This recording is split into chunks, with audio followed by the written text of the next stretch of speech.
Your air conditioning system uses a special refrigerant gas which cools the air that is blown through the vents and into the passenger compartment, providing in-car comfort during the hot summer months. The system also removes moisture to demist your windscreen more effectively in winter.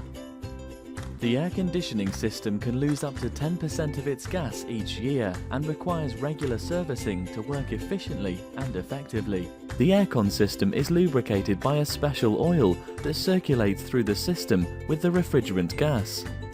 As the gas level decreases, critical components such as the compressor don't get lubricated correctly, leading to potentially expensive repairs.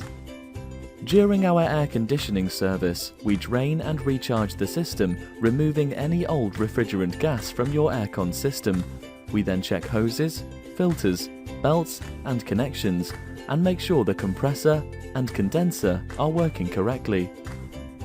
A vacuum test is performed to ensure there are no leaks or damage in your air conditioning system that could cause the gas to escape.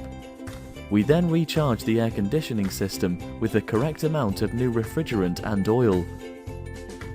The service also includes a system debug to clear bacterial buildup from within the ventilation system, which will remove any unpleasant odors. Following your air conditioning service, you can be confident that the air in your car is clean and that the system is working efficiently and effectively.